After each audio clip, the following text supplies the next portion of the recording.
ಎಲ್ಲಾ ಗೃಹಲಕ್ಷ್ಮಿಯರು ಕೂಡ ನಿಮ್ಮ ಬ್ಯಾಂಕ್ ಅಕೌಂಟ್ ಚೆಕ್ ಮಾಡ್ಕೊಳ್ಳಿ. 2,000 ರೂಪಾಯಿ ಹಣ ಜಮೆ ಆಗಿದೆ. ಹೌದು ವೀಕ್ಷಕರೇ, ಈಗ ಮತ್ತೆ 4,000 ರೂಪಾಯಿ ಹಣ ಜಮೆ ಆಗುತ್ತಾ? ಗೃಹಲಕ್ಷ್ಮಿಯರಿಗೆ ಭರ್ಜರಿ ಸಿಹಿ ಸುದ್ದಿ ಕೂಡ ಬಂದಿದೆ. ವಿಡಿಯೋನ ದಯವಿಟ್ಟು ಪೂರ್ತಿಯಾಗಿ ಕೊನೆ ತನಕ ನೋಡ್ತಾ ಇರಿ. ಬಾಕಿ ಕಂತು ಹಣ ಯಾವಾಗ ಜಮೆ ಆಗುತ್ತೆ? ಗೃಹಲಕ್ಷ್ಮಿಯರಾಗಿರ್ಬೋದು, ಇತ್ತ ಇನ್ನೊಂದು ಕಡೆಗೆ ರೇಷನ್ ಕಾರ್ಡ್ ಇದ್ದವ್ರಿಗೂ ಕೂಡ ದೊಡ್ಡ ಒಂದು ಬ್ರೇಕಿಂಗ್ ನ್ಯೂಸ್, ಒಂದು ದೊಡ್ಡ ಸಿಹಿ ಸುದ್ದಿ, ಒಂದು ದೊಡ್ಡ ಶಾಕಿಂಗ್ ಸುದ್ದಿ ಕೂಡ ಬಂದಿದೆ. ಅಕ್ಕಿ ಬದಲಾಗಿ ಏನೆಲ್ಲ ಸಿಗುತ್ತೆ ಇನ್ ಮುಂದೆ ಅದನ್ನು ಕೂಡ ವಿಡಿಯೋದಲ್ಲಿ ನೋಡ್ತಾ ಹೋಗೋಣ. ದಯವಿಟ್ಟು ವಿಡಿಯೋನ ಪೂರ್ತಿಯಾಗಿ ನೋಡ್ತಾ ಇರಿ. ರೇಷನ್ ಕಾರ್ಡ್ ಇದ್ದವರಿಗೂ ಕೂಡ ಭರ್ಜರಿ ಗುಡ್ ನ್ಯೂಸ್ ಕೂಡ ಇದೆ. ಇನ್ನು ಬಸ್ ನಲ್ಲಿ ಪ್ರಯಾಣಿಸುವ ಪ್ರಯಾಣಿಕರಿಗೂ ಕೂಡ ಒಂದು ಕಡೆಗೆ ಸಿಹಿ ಸುದ್ದಿ ಇದೆ, ಒಂದು ಹೊಸ ರೂಲ್ಸ್ ಇದೆ, ಒಂದು ಶಾಕಿಂಗ್ ಸುದ್ದಿ ಕೂಡ ಇದೆ ವೀಕ್ಷಕರೇ. ಸ್ಮಾರ್ಟ್ ಕಾರ್ಡ್ ಅರ್ಜಿ ಪ್ರಕ್ರಿಯೆ ಯಾವಾಗ ಪ್ರಾರಂಭವಾಗುತ್ತೆ, ಯಾವ ದಾಖಲೆಗಳನ್ನ ನೀವು ರೆಡಿ ಇಡಬೇಕಾಗುತ್ತೆ, ಅದನ್ನು ಕೂಡ ಈ ವಿಡಿಯೋದಲ್ಲಿ ನೋಡ್ತಾ ಹೋಗೋಣ. ಯಾಕಂದ್ರೆ ಆಧಾರ್ ಕಾರ್ಡ್ಗೆ ಈಗ ಬ್ರೇಕ್ ಬೀಳೋದು ಗ್ಯಾರಂಟಿ ಅಂತ ಹೇಳಲಾಗ್ತಾ ಇದೆ. ಇನ್ನೊಂದು ಕಡೆಗೆ ಬಂಗಾರ ಮತ್ತು ಬೆಳ್ಳಿ ಪ್ರಿಯರಿಗೆ ದೊಡ್ಡ ಒಂದು ಸಿಹಿ ಸುದ್ದಿ, ಹೆಣ್ಮಕ್ಕಳಿಗೂ ಸಿಹಿ ಸುದ್ದಿ. ದೊಡ್ಡ ಮಟ್ಟದಲ್ಲಿ ಬೆಲೆಗಳು ಇಳಿಕೆ ಆಗ್ತಾ ಇದ್ದಾವೆ. ಹೌದು, ಚಿನ್ನ ಬೆಳ್ಳಿ ಮಾರ್ಕೆಟ್ ಅಲ್ಲಿ ಭಾರಿ ಒಂದು ಇಳಿಕೆ ಆಗಿದ್ದು, ಈಗ ತಗೋಬೇಕಾ ಬೇಡವಾ ನೋಡೋಣ ಬನ್ನಿ. ಇನ್ನೊಂದು ಕಡೆಗೆ ಕೊರೋನಾ ವೈರಸ್ ಕಾಟ ಮತ್ತೆ ಶುರುವಾಗಿದೆ. ಆಂಧ್ರ ಪ್ರದೇಶದಲ್ಲಿ 4 ಜನರು ಸಾವನ್ನಪ್ಪಿದ್ದಾರೆ. ಕರ್ನಾಟಕದ ಗಡಿ ಜಿಲ್ಲೆಗಳಲ್ಲೂ ಕೂಡ ಹೈ ಅಲರ್ಟ್ ಅಂತಾನು ಕೂಡ ಇಲ್ಲಿ ಹೇಳ್ಬಹುದು. ಹಾಗಾದ್ರೆ ಈ ಒಂದು ಕೊರೋನಾ ವೈರಸ್ ಸಂಖ್ಯೆಗಳ ಬಗ್ಗೆ ಅಪ್ಡೇಟ್ ನೋಡ್ತಾ ಹೋಗೋಣ. ಮೊದಲಿಗೆ ಗೃಹಲಕ್ಷ್ಮಿ ಯೋಜನೆ ಆಗಿರ್ಬೋದು, ನೀವು ರೇಷನ್ ಕಾರ್ಡ್ ಫಲಾನುಭವಿಗಳಾಗಿದ್ರೆ ಬೇಗನೆ ವಿಡಿಯೋಗೆ ಒಂದು ಲೈಕ್ ಮಾಡೋದ್ರ ಮೂಲಕ ವಿಡಿಯೋಗೆ ಸಪೋರ್ಟ್ ಮಾಡೋದನ್ನ ಮರಿಬೇಡಿ. ನಿಮಗೋಸ್ಕರ ಒಂದು ದೊಡ್ಡ ಗುಡ್ ನ್ಯೂಸ್ ಇದೆ. ಹಾಗೂ ಪ್ರತಿಯೊಬ್ಬರು ಕೂಡ ಕಮೆಂಟ್ ಬಾಕ್ಸ್ ಅಲ್ಲಿ ನಾವು ಕೇಳೋ ಪ್ರಶ್ನೆಗೆ ದಯಮಾಡಿ ಉತ್ತರವನ್ನ ಕಮೆಂಟ್ ಮೂಲಕ ಕೊಡಬಹುದು. ನಿಮಗೆ 31ನೇ ಕಂತು ಗೃಹಲಕ್ಷ್ಮಿ ಯೋಜನೆ ಹಣ ಜಮೆ ಆಯ್ತಾ? ಪ್ರತಿಯೊಬ್ರು ಕೂಡ ಕಮೆಂಟ್ ಬಾಕ್ಸ್ ಮೂಲಕ ಉತ್ತರ ಕೊಡಿ. ತುಂಬಾ ಜನ ನಿನ್ನೆ ಕಮೆಂಟ್ ಮಾಡಿದ್ದಾರೆ ಎಸ್ ಹಣ ಬಂದಿದೆ ಅಂತ, ಆದ್ರೆ ತುಂಬಾ ಜನ ನೋ ಅಂತಾನು ಕೂಡ ಕಮೆಂಟ್ ಮಾಡಿದ್ದಾರೆ. ನೋಡಿ ವೀಕ್ಷಕರೇ, ಡಿಬಿಟಿ ಪ್ರಕ್ರಿಯೆ ಮೂಲಕ 2,400 ಕೋಟಿ ರೂಪಾಯಿ ಹಣವನ್ನ 31ನೇ ಕಂತಿನ ಗೃಹಲಕ್ಷ್ಮಿ ಹಣವನ್ನ ಬಿಡುಗಡೆ ಮಾಡಲಾಗಿದೆ. ಇದು ಸರ್ಕಾರದಿಂದ ಬಂದಿರೋ ಹೊಸ ಒಂದು ಅಪ್ಡೇಟ್ ಆಗಿದೆ, ಹೊಸ ಗುಡ್ ನ್ಯೂಸ್ ಆಗಿದೆ. ಎಲ್ಲಾ ಗೃಹಲಕ್ಷ್ಮಿಯರು ಕೂಡ ನಿಮ್ಮ ಬ್ಯಾಂಕ್ ಖಾತೆಯನ್ನ ಚೆಕ್ ಮಾಡ್ಕೊಳ್ಳಿ. ನೋಡಿ, ಒಂದು ಕಡೆಗೆ ಒಟ್ಟು 3,89,000 ಅನರ್ಹ ಗೃಹಲಕ್ಷ್ಮಿಯರ ಅಕೌಂಟ್ ಅನ್ನ ತೆಗೆದು ಹಾಕಲಾಗಿದೆ. ಅಂದ್ರೆ ಯಾರೆಲ್ಲ ತೆರಿಗೆ ಪಾವತಿದಾರರಿದ್ರು, GST ರಿಟರ್ನ್ಸ್ ಮಾಡ್ತಾ ಇದ್ರು, ಮತ್ತೆ ತೆರಿಗೆ ಪಾವತಿ ಕಟ್ತಾ ಇದ್ರು ಸರ್ಕಾರಕ್ಕೆ, ಗೃಹಲಕ್ಷ್ಮಿಯರಾಗಿರ್ಲಿ ಅವರ ಯಜಮಾನರು ಆಗಿರ್ಲಿ, ಅವರು ಗೃಹಲಕ್ಷ್ಮಿ ಯೋಜನೆಗೆ ಅನರ್ಹರು ಅಂತ ಇಲ್ಲಿ ಹೇಳಲಾಗಿದೆ. ಸೊ ಒಂದೇ ಮನೆಯಲ್ಲಿ 2-3 ಜನ ಹಣ ಪಡ್ಕೋತಾ ಇದ್ರು, ಮತ್ತೆ ಬೇರೆ ಬೇರೆ ಅಕೌಂಟ್ ಅಲ್ಲಿ ಯಾರೋ ಮೊಬೈಲ್ ನಂಬರ್ ಕೊಟ್ಟು ಯಾರದೋ ಹೆಸರಲ್ಲಿ ಅಕೌಂಟ್ ಓಪನ್ ಮಾಡಿಸಿ ಹಣ ಪಡ್ಕೊಂತ ಇದ್ರು. ಅಂತವರನ್ನ ಬಿಟ್ಟು ಸರ್ಕಾರ ಇಲ್ಲಿ ಒಟ್ಟು 31ನೇ ಕಂತಿನ ಹಣವನ್ನ ಬಿಡುಗಡೆ ಮಾಡಿದೆ. ಅರ್ಹ ಫಲಾನುಭವಿಗಳ ಅಕೌಂಟ್ಗೆ ಈಗಾಗಲೇ 2,000 ರೂಪಾಯಿ ಹಣ ಜಮೆ ಆಗಿದೆ. ನೀವು ಕೂಡ ನಿಮ್ಮ ಬ್ಯಾಂಕ್ ಖಾತೆಯನ್ನ ಒಮ್ಮೆ ಬಾರಿ ಚೆಕ್ ಮಾಡ್ಕೊಳ್ಳಿ ವೀಕ್ಷಕರೇ. ಒಟ್ಟು 1,24,00,000 ಮನೆ ಯಜಮಾನಿಯರ ಫಲಾನುಭವಿಗಳ ಬ್ಯಾಂಕ್ ಖಾತೆಗೆ 31ನೇ ಕಂತಿನ 2,000 ರೂಪಾಯಿ ಹಣ ಜಮೆ ಮಾಡಲಾಗಿದೆ. ಅಂದ್ರೆ ಹಣ ಸರ್ಕಾರದಿಂದ ಬಿಡುಗಡೆ ಆಗಿದೆ. ನಿಮ್ಮ ಅಕೌಂಟ್ಗೆ ಇನ್ನೂ ಕೂಡ ಹಣ ಬಂದಿಲ್ಲ ಅಂದ್ರೆ ಯಾರು ಕೂಡ ಚಿಂತೆ ಮಾಡಬೇಡಿ. ನೋಡಿ ವೀಕ್ಷಕರೇ, ಕೆಲವೊಮ್ಮೆ ಟೆಕ್ನಿಕಲ್ ಎರರ್ಸ್, ತಾಂತ್ರಿಕ ದೋಷಗಳಿಂದಾಗಿ 2-3 ದಿನ ಲೇಟ್ ಆಗಿ ಹಣ ಬರಬಹುದು, ಅಥವಾ 1 ವಾರದ ಒಳಗೆ ಹಣ ಬರುತ್ತೆ. ಆದ್ರೆ ಪ್ರತಿಯೊಬ್ರು ಕೂಡ ಡಿಬಿಟಿ ಆಪ್ ನ ಡೌನ್ಲೋಡ್ ಮಾಡ್ಕೊಳ್ಳಿ, ಅದರಲ್ಲಿ ಚೆಕ್ ಮಾಡಿ. ಅದರಲ್ಲಿ ಅಪ್ಡೇಟ್ ಇಲ್ಲ ಅಂದ್ರೆ ಬ್ಯಾಂಕ್ ಖಾತೆ ನಿಂದು ಪಾಸ್ಬುಕ್ ಇರುತ್ತಲ್ಲ ಅದನ್ನ ಚೆಕ್ ಮಾಡ್ಕೊಳ್ಳಿ, ಅದರಲ್ಲಿ ಹಣ ಬಂದಿರೋದು ನಿಮಗೆ ಗೊತ್ತಾಗುತ್ತೆ. ಕೆಲವೊಮ್ಮೆ ಮೆಸೇಜ್ಗಳು ಬರೋದಿಲ್ಲ. ಇನ್ನು ಎರಡನೇದಾಗಿ ಹೇಳ್ಬೇಕಂದ್ರೆ, ಗೃಹಲಕ್ಷ್ಮಿಯವರು ಮರು ಅರ್ಜಿ ಹಾಕೋಕೆ ಅಂತ ಎಲ್ಲೂ ಕೂಡ ಸದ್ಯಕ್ಕೆ ಹೋಗಬೇಡಿ. ಸರ್ಕಾರದಿಂದ ನೋಡಿ ಈಗ ಹಣ ಬಿಡುಗಡೆ ಆಗಿದೆ, ಹಣ ಕೂಡ ಗೃಹಲಕ್ಷ್ಮಿ ಅಕೌಂಟ್ಗೆ ಜಮೆ ಆಗ್ತಾ ಇದೆ. ನೋಡಿ, ಈ KYC ಪ್ರಕ್ರಿಯೆ ಇನ್ನೂ ಕೂಡ ಪ್ರಾರಂಭವಾಗಿಲ್ಲ. ಸರ್ಕಾರದಿಂದ ಮರು ಅರ್ಜಿ ಪ್ರಕ್ರಿಯೆ ಇನ್ನೂ ಪ್ರಾರಂಭವಾಗಿಲ್ಲ. ಆದ್ರೆ ಮರು ಅರ್ಜಿ ಪ್ರಕ್ರಿಯೆ ಪ್ರಾರಂಭವಾದ ಬಳಿಕ ನೀವು ಅರ್ಜಿ ಹಾಕಬೇಕು. ಈಗಲೇ ಯಾರಿಗೂ ಕೂಡ ಹಣ ಕೊಟ್ಟು ಅರ್ಜಿ ಹಾಕೋದು ಕೂಡ ಸದ್ಯಕ್ಕೆ ಬೇಕಾಗಿಲ್ಲ ವೀಕ್ಷಕರೇ. ಮರುಪರಿಷ್ಕರಣೆ ಯಾವ ತರ ಮಾಡಬೇಕು, ಮಾರ್ಗಸೂಚಿಗಳು, ರೂಪರೇಷೆಗಳನ್ನ ಇನ್ನೂ ಕೂಡ ಸರ್ಕಾರದ ಮಟ್ಟದಲ್ಲಿ ಚರ್ಚೆ ನಡೀತಾ ಇದೆ. ಇನ್ನು ಇದು ಪ್ರೊಸೆಸಿಂಗ್ ಅಲ್ಲಿ ಇದೆ, ಕಂಪ್ಲೀಟ್ ಆಗಿಲ್ಲ.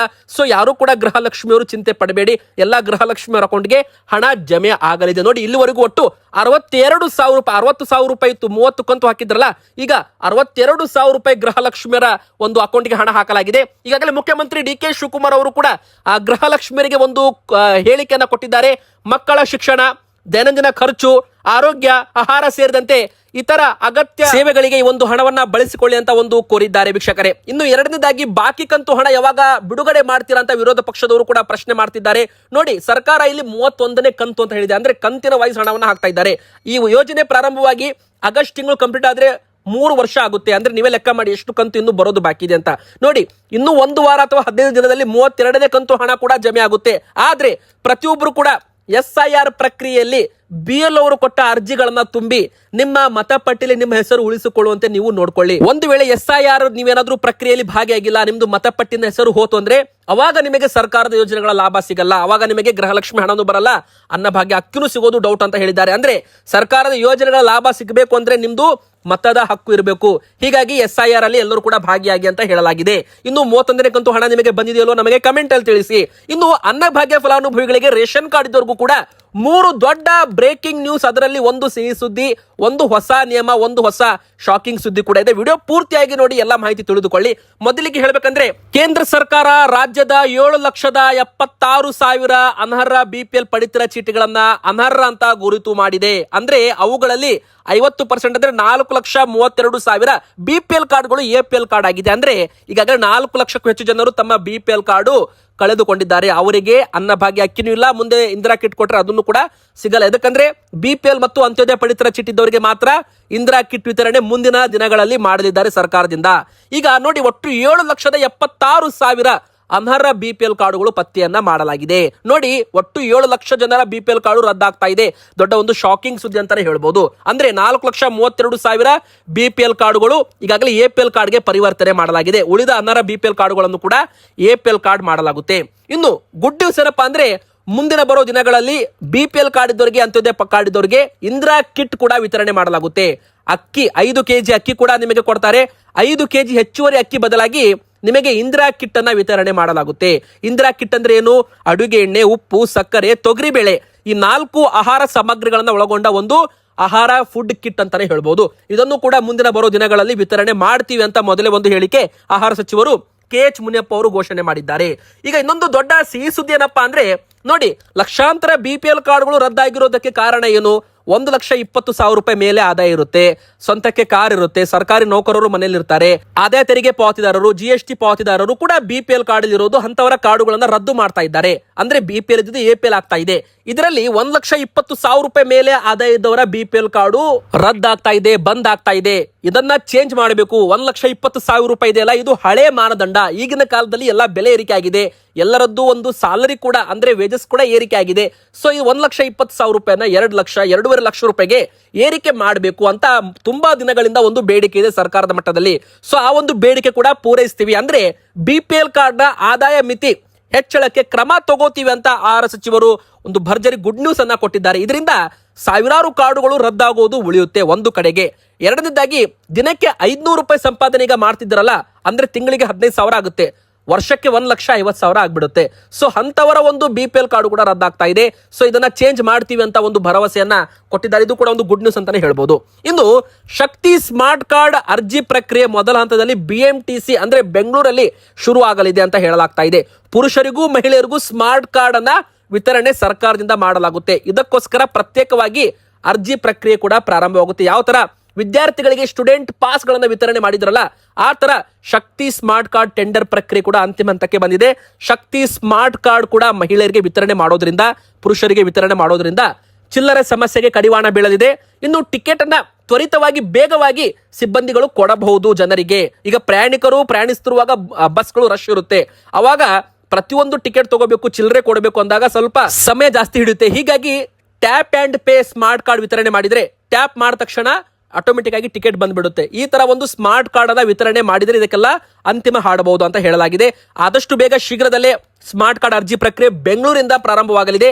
ಮಹಿಳೆಯರು ಆಧಾರ್ ಕಾರ್ಡ್, ವೋಟರ್ ಕಾರ್ಡ್, ನಿಮ್ಮ ಭಾವಚಿತ್ರದ ಫೋಟೋ, ನಿಮ್ಮ ಮೊಬೈಲ್ ಸಂಖ್ಯೆ ಮತ್ತೆ ನಿಮ್ಮ ಒಂದು ಅಡ್ರೆಸ್ ಇದೆಲ್ಲ ಕೂಡ ರೆಡಿ ಇಟ್ಕೋಬೇಕಾಗುತ್ತೆ. ಮತ್ತೆ ಇದೊಂದು ಅರ್ಜಿ ಪ್ರಕ್ರಿಯೆ ಕೂಡ ಇನ್ನು ಕೆಲವೇ ದಿನಗಳಲ್ಲಿ ಪ್ರಾರಂಭವಾಗಲಿದೆ ಅಂತ ಹೇಳಲಾಗಿದೆ.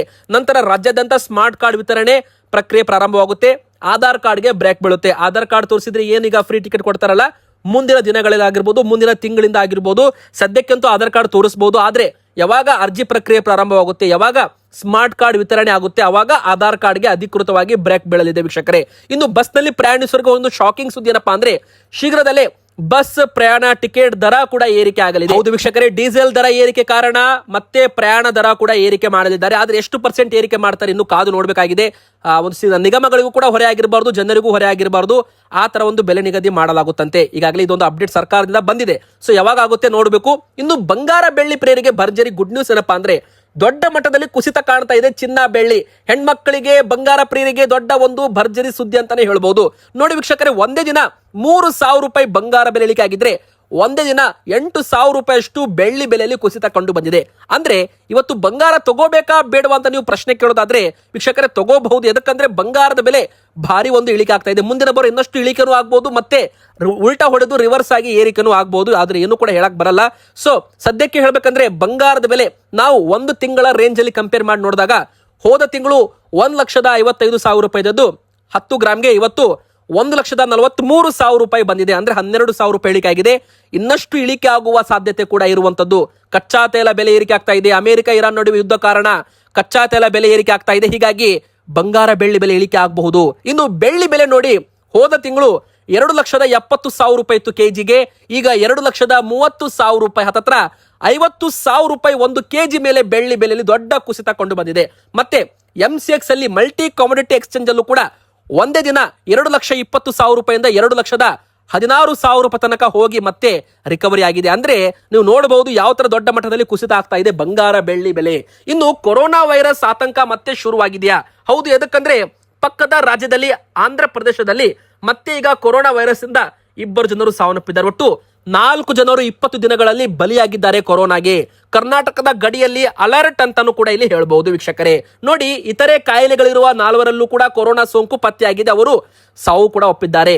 ಅಂದ್ರೆ 12 ಜನರಲ್ಲಿ ಕೊರೋನಾ ವೈರಸ್ ಪತ್ತೆಯಾಗಿದೆ ಆಂಧ್ರ ಪ್ರದೇಶದಲ್ಲಿ ಅಂತಾನು ಕೂಡ ಇಲ್ಲಿ ಹೇಳಬಹುದು ವೀಕ್ಷಕರೇ. ನೋಡಿ, ಆಂಧ್ರದಲ್ಲಿ ಕೊರೋನಾ ದಿನದಿಂದ ದಿನಕ್ಕೆ ಹೆಚ್ಚಾಗ್ತಾ ಇದೆ. ಹೀಗಾಗಿ ಕರ್ನಾಟಕದ ಗಡಿ ಭಾಗ ಹೊಂದಿಕೊಂಡ ಆಂಧ್ರದ ಗಡಿ ಜಿಲ್ಲೆಗಳಲ್ಲಾಗಿರ್ಬೋದು ಮತ್ತು ಕರ್ನಾಟಕದ ಗಡಿ ಜಿಲ್ಲೆಗಳಲ್ಲಿ ಹೈ ಅಲರ್ಟ್ ಕೂಡ ಘೋಷಣೆ ಮಾಡಬೇಕು ಅಂತ ಹೇಳಲಾಗಿದ್ದು, ಆ ಪ್ರಕಾರ ಕರ್ನಾಟಕದಲ್ಲಿ ಗಡಿ ಭಾಗಗಳಲ್ಲಿ ಹೈ ಅಲರ್ಟ್ ಅನ್ನ ಘೋಷಣೆ ಮಾಡಲಾಗಿದೆ.